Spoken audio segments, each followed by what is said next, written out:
Hi, this is Tim Hamilton, the co-host of the Maryland Crabs, and I'm here with a crabcake for your listening pleasure. What's a crabcake? Well, it's not quite a full episode, it's just a little snippet. Stay tuned and check it out. Make sure you check us out on themarylandcrabs.com. You can follow us on Twitter at MD Crabs Podcast or find us on Facebook at the Maryland Crabs Podcast. Don't forget, subscribe, rate us, iTunes. Go there now.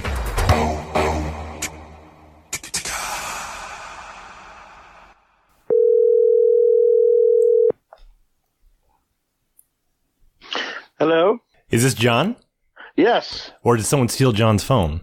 This is John. Hey, John, it's Tim Hamilton from the Maryland Crabs. We're a rinky-dink podcast here in Maryland. How are you doing? I am doing great, brother. I understand. I have a rinky-dinky podcast myself. I'm sure you have more than your mom was saying, though, right?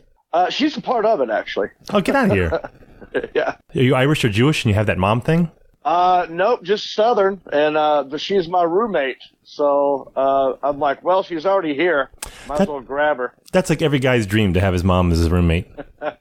If you're Italian. Exactly. Yeah, right. I have a wife and 2 kids, so I would love to have my mom as my roommate right now. Honestly, I mean, I'm joking, but it's great. I just moved back from Los Angeles. I was out there 18 years, and I just moved back to North Carolina to take care of mom and dad. They're getting up there. And I made money selling my house. The housing market was great when I left. And I've already, at this point, I'm established. I've got, I got managers, agents, whatever. I can audition from any hotel room I want in the country. I still do the road. But, ever since I've been back for the last 3 months, I'm like, this is paradise. I throw a piece of dirty laundry on the, on the floor, and it's washed and folded on my bed in 2 seconds. There's a meal. Sheets just appear on your bed. It's great. Honestly, do love it, man. So you're not married? No, I was married. So you learned your lesson. That's right. I got my starter marriage out of the way. It's your practice marriage. There's not a problem with that. I'm still on my practice marriage. How long you been married? 21 years. We've been together for 25. Oh my gosh. Well, she's got the ATM PIN number and stuff, and I don't even know where the money is, so I'm just too lazy. That's good. I think you've moved past the starter point and you're in the pro division now. Well, yeah, I'm a pro. My way, every day is just unicorns and cupcakes and Cheetos. It's great. So you're back in Hickory, North Carolina. That's right. Yeah. So you were in LA so you went from Hickory, North Carolina. That's out by Asheville or Greensville? It's out in the mountains, right? Yeah, Hickory's about an hour north of Charlotte, North Carolina. It's about an hour east, I think, east of Asheville. It's in the foothills of the Appalachian Mountains. It's it used to be famous. It was once the furniture capital of the world. It's home to Winston Cup champion Dale Jarrett. Oh, wait a minute. Who knocked you guys out as the furniture capital of the world? You guys got to be really bitter about that. China. Fucking China. Also, Hickory is the home to the pig from Green Acres. Oh, Arnold. Oh, no, Jean-Jacques Gabor, the fat lady. I walked into it. Nice. So what's it like? So going from Hickory to LA has got to be, were you there with your eyes wide holding your bags and the guy picking you up at the bus station when you first got there? Right. I moved to Raleigh, North Carolina in, let's see here, 1992 to go to North Carolina State University. And that was Raleigh. I mean, it's not Los Angeles, but it's the capital. There's you always got me with that? It was always cracked me up. It was in the Andy Griffith Show, and I remember once where Barney left to go to the big city, and he went to Raleigh, and it was funny because he's sitting in his apartment building, and outside you hear the sirens and the gunshots because he was in the big city of Raleigh. Yeah, he actually used to say, that's one of my favorite episodes when he'd go to Raleigh. He'd say, Ange, I think I'm going to live it up this weekend, go there to the big city in Raleigh and get me a corner room at the Y. I like Raleigh. That's a great town. That's what, the Triad down there? Yeah, you got the Triangle. It's Duke, Chapel Hill, NC State, all within about 20 miles of each other. If you love college basketball, that's the place to be.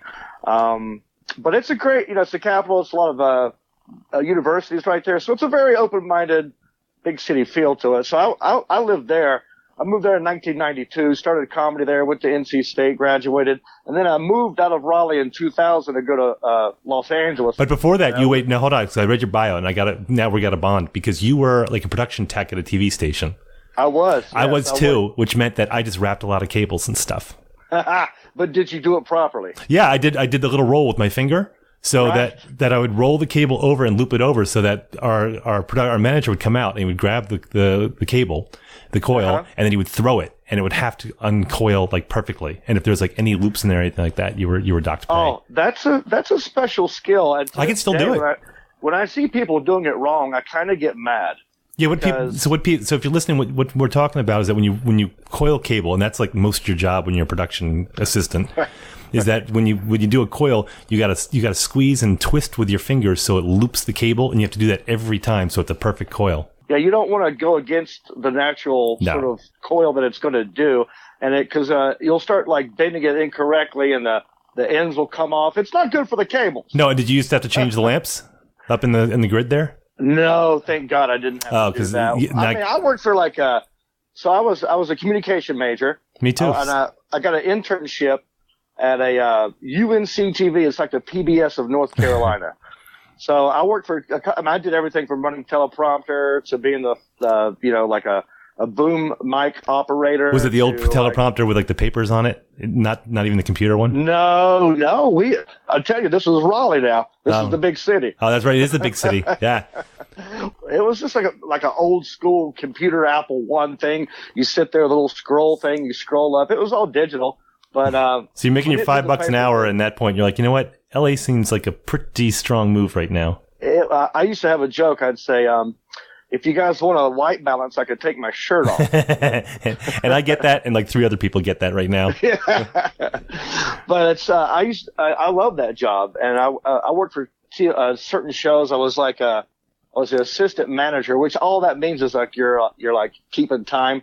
Right. The assistant director. You can do your 30 break and your 15 break, and then you give them the countdown. Yep, that's right. And when I put the credits in, when I put the little keys in at the bottom, I was worked for 2 shows. One was called North Carolina Now, and the other one, my favorite, Legislative Week in Review. Oh, I've been watching that on Netflix. It is awesome. Don't tell me how it ends, though. I've been binge watching. You haven't seen the newest episode, have you? No, I have not, and do not spoil it for me. Oh, well, it's a guy I got it in a snooze fest. Like, I was in college, so I was going out having fun till 2 a.m, and then waking up the next day and going to the legislative building. I'm in like committee meetings in the House and the Senate, holding this big boom mic hung over, and I'm like hitting people in the head with it because I'm about to pass out. It's so boring. With the sweat going down your back.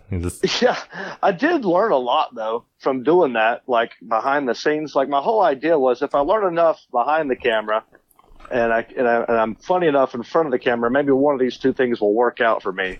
What was the big move to LA? Graduated from NC State with a Bachelor of Arts in Communication, Theater, Public and Interpersonal Communication. Started doing stand-up around the same time. There was a comedy club there. It still is, called Good Nights. I like that place. Have you been there? Oh, yeah. Oh, it's one of my favorite clubs to this day still. Yeah, it's a good club. It's hard not to do well in that room. I mean, if you can't get a laugh in that club, you should probably think of something else. Yeah, good low ceilings and stuff. I like that place. Yeah. It's good audiences. Get a good mix of everything. But I started there. I was working at the UNC TV station, and the good part was I had access to this great equipment, like editing bays, nice cameras, equipment to make the sound. So what I did was I had 3 of my friends who worked there come in on a Friday night when I was like the feature act. And I said, hey, will you guys come record my set and I'll give you some beer, And they're like, sure. So they came in. I had a 3-camera shoot, and I took that thing and I made like hundreds of copies on recycled VHS tapes. It didn't cost me any money. Right. With all the dropouts and everything. Nice. Yep. Put a little Chiron up there. I basically made my own half-hour comedy special for $0. And this was before the internet. So I was like, I had to go find the addresses to all these comedy clubs all over the country. And like at the library. Yeah, there was this book. I forgot the name of this book. There was a little book that had everything in it. Some other guy gave it to me. But I just got all the addresses. I made a little fake resume, and I put a headshot in there, put the VHS tape in there, and I just sent it to every comedy club I could get an address for, and just to see what would happen. I did that for like a couple months, and then they started coming back one at a time, like, okay, yeah, you can have this week, you can have this week. Really? And before I knew it, I had a lot of work, pretty much booked up. Not for any money, just, featuring. Right. But I was young enough that I didn't care or know better. Right. And I had a credit card. You had a solid 7 minutes. I thought it was an hour. Right.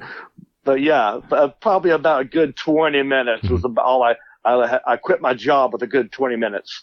And then just, I just jumped in head first without looking back. And that was the last job I had, a real job, was in 1998 at UNC TV. Oh man, I envy that. Crazy. So you're out in LA, and what clubs are you hitting out there? I moved out there. I had a buddy who already lived out there, a guy named Jeff Richards. We started comedy around the same time of Good Nights. He was going to Chapel Hill. He'd come in there. This dude was funny. He moved to LA. He had a lot of great impressions. So he was out there. He got on Mad. He's like one of the only guys to be hired and fired from both Mad TV and Saturday Night Live. Oh, really? Yeah. But he moved out there. So I went out there and just crashed with him. And so he was working at the comedy store, like checking IDs, like a door guy at the comedy store. And so I sort of made the comedy store my home club in Los Angeles. I would go out there, and I became a paid regular pretty quick, and was working the door and, checking IDs like everybody else. And so that was my spot. And then I moved out. I've done them all, the Laugh Factory, the Improv, Pasadena Ice House, Ha Ha, all that stuff. But when I left 3 months ago, I was closer to the Ha Ha because I was in North Hollywood, so I would go there a lot. But really, that was more of a, like, you go and do like 10 or 15 minutes and then that's it. So I looked at that as just sort of a social networking kind of hang situation. And I thought that LA's got a great scene, obviously, but it just seems like it's so spread out, though. I mean, you got to put a lot of drive time, like every night, you got to hit everything. It is spread out, and thank God for Uber now, because it made it a lot easier there towards the end. But I'm going back out there in February and March for pilot season. So I've came back out here to look after mom and dad, but I'm still going out there for pilot season every year. What's it like going back to North Carolina when you've been living out there for 18 years? I mean, is it a relief? It's weird, man. Like, I don't know. I kind of I'm weird. Like I tell people, I grew up in Hickory, small town feel to it. It's like our size. Annapolis is the same size. Oh, okay. Yeah. It's got the word hick in the title. Right. Well, we have nap, so you can nap. Well, yeah, I moved to LA, and then it's like, that's a huge city, but I'm neither one of those. I'm not Joe Hollywood, and I'm not like 100% sort of rednecky guy, I don't hunt, I don't fish. So you want like a Nashville sort of in between, where it's kind of southern, but it's not LA, and it's great. I tell people, I coined a phrase called Metro Jethro. Blue collar scholar, sort of a well redneck. I can tolerate and get along with just about either side, Hollywood or Hickory. But after a while, one of you was going to get on my nerves and say something stupid. And it could be me. But it's the accent, though. It's just, you could be a PhD candidate, and it's the accent's going to throw people in LA. That's the thing. And I have to address it every time I go on stage in New York or LA. I have to address the accent right away. Otherwise, they're just stuck on it and they can't get past it. And I tell them, like, look, I know this accent comes with a lot of baggage. And I know what you're thinking. I get it. It doesn't sound smart. Like, you're never going to hear, welcome to Harvard.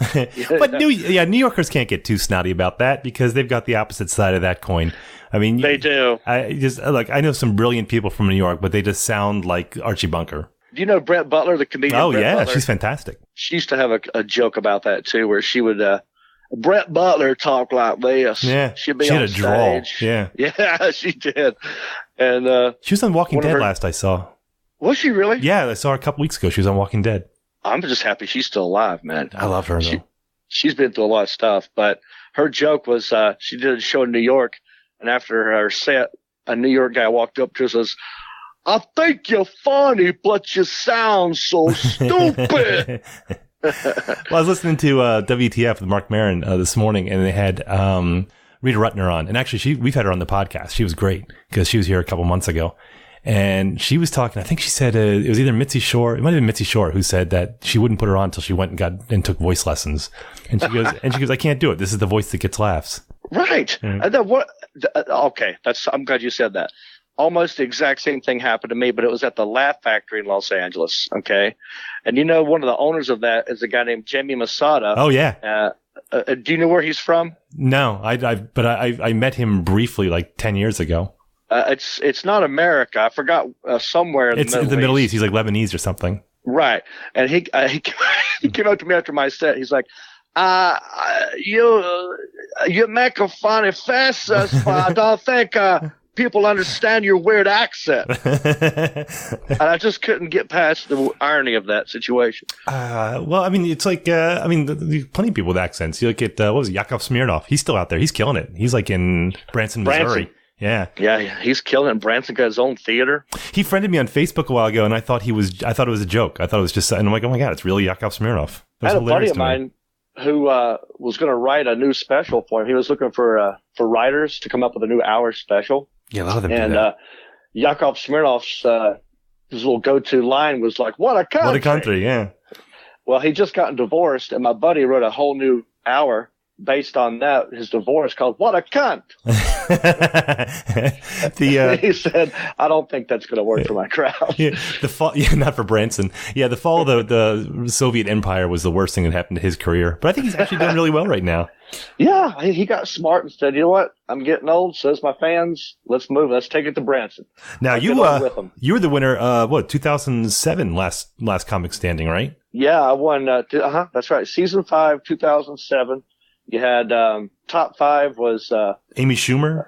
Amy Schumer came in 3rd. Lavelle Crawford came in 2nd. Doug Benson, I think, right? Doug Benson was in the top 10. Yeah, he's got a great podcast, Getting Doug with High. I was a part. I did one episode. Did you really? That's awesome. Yeah, with Ralphie May of all people. Oh yeah, he died. He's a good guy. Rest in peace, Ralphie May. But that was a lot. That was a fun experience. Him and Patrice O'Neill are just 2 huge losses. Oh man, I know. There's a lot of comedians that are just dying in their 30s. Yeah, Patrice was diabetes. He was he's the smartest guy I think I've ever seen. He was just brilliant. Like, I don't mean comedically brilliant, which he was, but I mean he was a smart human being. I have heard nothing but positive things about him, and I didn't have the pleasure of really getting to know his stand-up that much, but everyone I talk to who knows him says one of the best ever. Yeah, but anyway, so back to it. So you were back on Last Comic Standing. What was your experience? I heard a lot of different things about that. I've heard people who had great experiences on it, and then people who didn't. What was yours? I mean, you won, so it had to be great, right? Yeah. You're not gonna say, "Well, I won, but it sucked."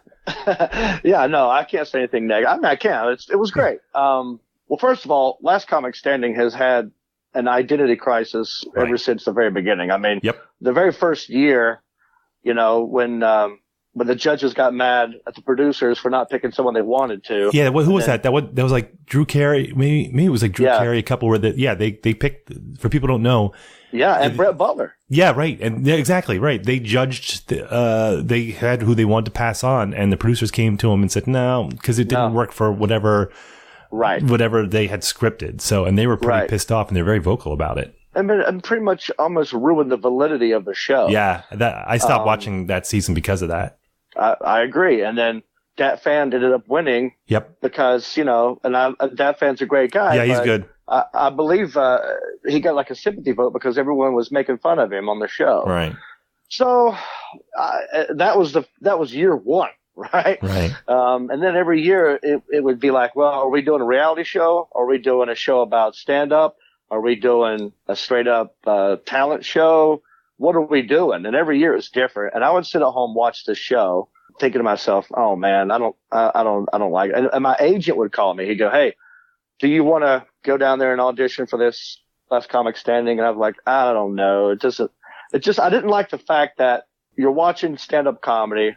When you're on stage, you're supposed to be, carefree, cocky, not have a care in the world, very confident. And then I'd see all these comedians do their set, and then stop and look right in the camera and say, please vote for me.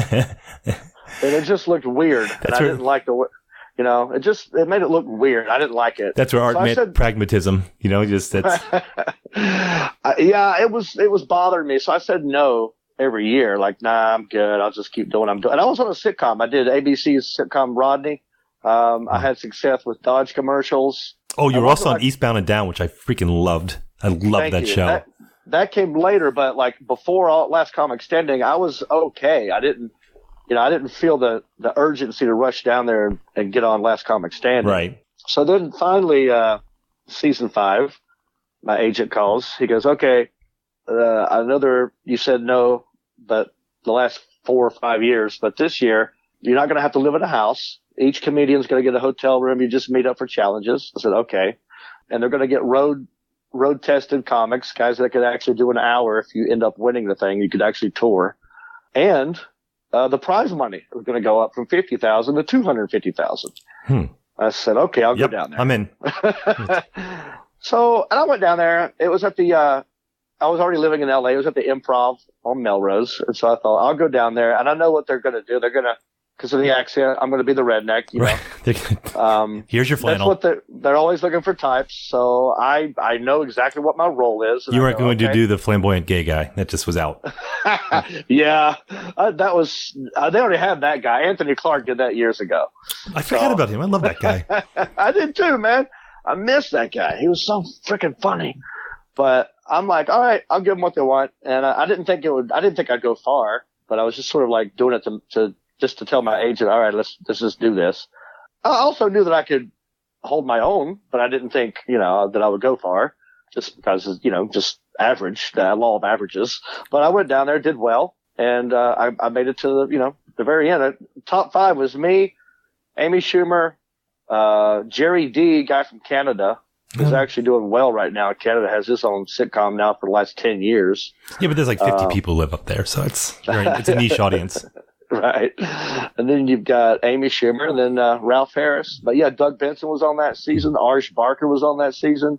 That season was also the only year that it was not just in America. That's right. The whole world. It was UK, Australia, Canada voted. So it was a bigger audience. But yeah, I didn't think I'd go far, but I said, whatever, let me just do it. And I did. I got lucky and ended up winning the whole thing. So. I don't think you get lucky, but so I think, it's funny. That's the one show that most people are like, it started off great and then it got worse. I just thought the first few seasons were a little rough before. I think like season 4 is when they start to kind of stabilize. And I just remember I think it was like the second one. And it was like Kathleen Madigan, who's just unbelievable. And you could just tell she was kind of unhappy being on the show. And I just thought at that point, I felt bad for her because the way the show was formulated at that point, I'm just like, she's better than this. And then around season 4, it got really good. And the people they had on were top notch. So I think you're right. They did have an identity crisis. I mean, they went from like, let's discover new talent to, no, let's get real comics to, let's just be a reality show to,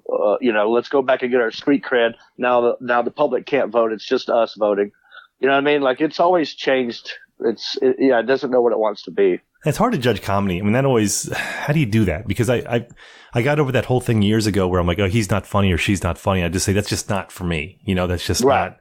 And, there's some comedy that, I grew up Irish Catholic, so I come from like a Carlin camp. I love that sort of thing. And there's some comedy I just couldn't get into and it's not for me. So if I'm the judge, there's someone probably out there who's wildly talented, but it just doesn't speak to what I think is funny. So I always thought the whole concept was a little difficult. I agree 100%, which is why I was skeptical at the very beginning. But you can't. I don't know how you can judge comedy. I think, I mean, you judge it by doing it in front of a live audience and see if you get mostly laughs as opposed to mostly non-laughs or whatever.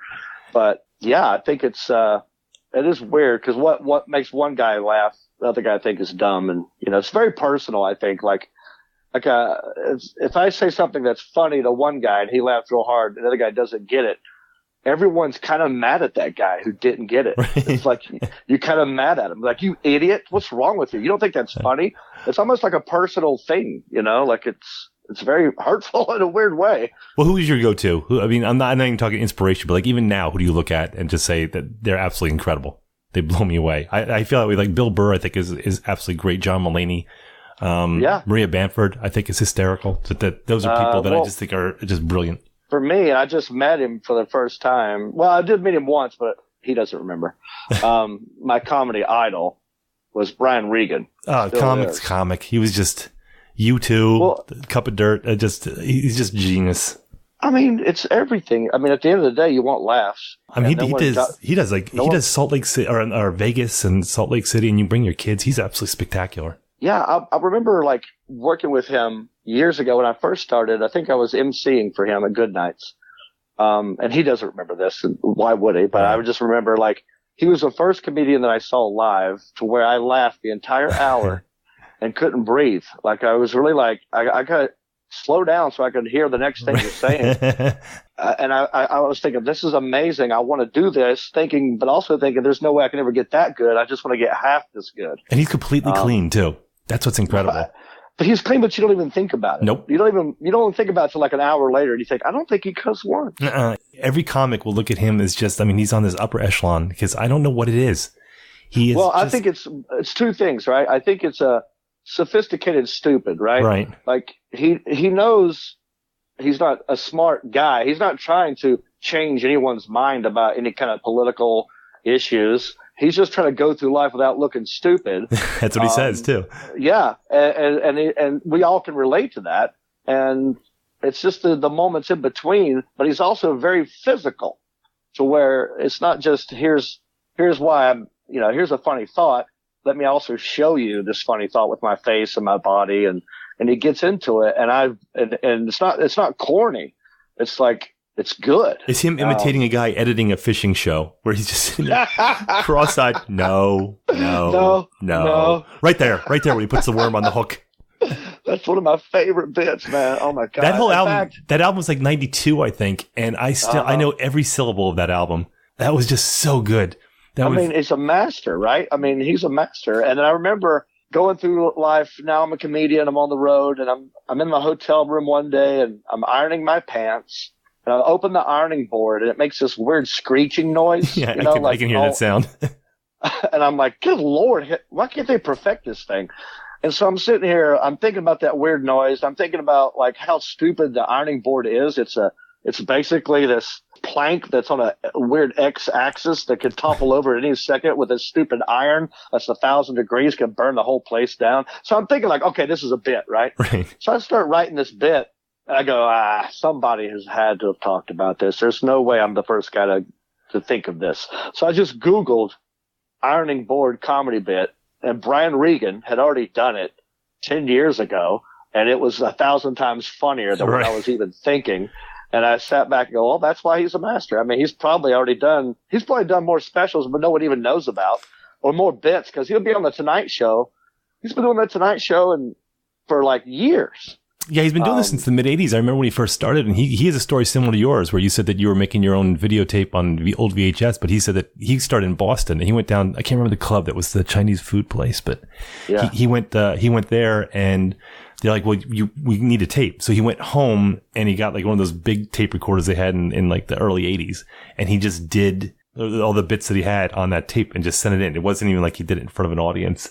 Oh wow, really? Yeah, and he said he just ate shit like the first 50 times that he went up there, and it was just awful. But wow, he's phenomenal. He sells out every time he comes here to town. He doesn't come to Annapolis. I mean, he comes to Baltimore or DC. We're a little hickory in Maryland between DC and Baltimore. Annapolis, yeah. I may have been there once for a corporate event type situation, but I don't think I've not been to this club before. Ram's Head on Stage. It's a great club. You're gonna like it. It's got the nice low ceilings. It's got great audiences. And I was just looking, you guys, if anyone here, you go to ramshead.com, and that's where they have tickets for Jon's show, which is on the 24th. He's got two shows. 6:30 and 9:30, Jon? That's right. And I'm looking at it now. I checked it yesterday and today, and the seats are going pretty quick. So you're going to want to do this pretty fast. But yeah, it's a great club. We're a small town right on the water right here. You're going to love it. We'll meet for a beer. Nice. Oh, are you going to come? I'm going to come. I'm actually going to come out. Yeah. Please come do a guest spot, man. Get up there on stage. Let's have some fun. I'm going to bring my podcast stuff with me, and I hope to grab you for an interview if that's cool. Yeah, let's do it. It beats going home. My family's at home. I don't want to do that. All right. So it's a date. Good. So Jon, again, go to ramshead.com and you get tickets for Jon for 6:30 and 9:30 on the 24th. That's Saturday. It's a couple days after Thanksgiving. Get out of the house, and we'll all meet there. We'll all do the podcast. We'll have a bunch of us. I love it, man. I'm looking forward to it. And we'll go hang out at your hotel afterwards until we get thrown out. Yeah. Well, it's funny. My dad's going to be with me. I just had surgery done on my shoulder. Dude. So I'm like in a sling right now, so I can't drive, and I'm afraid to go to an airport because those things are always crowded, and I know someone's going to bump into my shoulder. There's still screws in my shoulder, so my dad goes, "I'll drive you up there." I said, "Dad, that's like an 8-hour drive from here." He goes, "Yeah, I'll drive you up there. We'll stay and we'll come back the next day." So my dad's going to drive me 8 hours the day of the show. We're going to check in, maybe freshen up, do 2 shows. crash that night. Maybe you'll get to meet my dad. This will be great. I'm going to get both of you guys together on the podcast. All right, this is what we're going to do. It's going to be John, his dad, and me, and we're going to drink. We're going to do shots because the hotel's right across the street. Okay, let's do it. That'll be great, man. All right, John. Hey, thanks for coming on. I really appreciate this. I look forward to seeing you. Cool, man. Thanks, all right, guys. fantastic. This has been the Maryland Crabs podcast with Tim Hamilton and John Fernay. Sure to follow them at all the regular places, Facebook, Twitter, YouTube, and online at themarylandcrabs.com. Take a moment to rate us on iTunes. Now, get the hell out of my kitchen. Seriously, go! You're still here? It's over. Go home.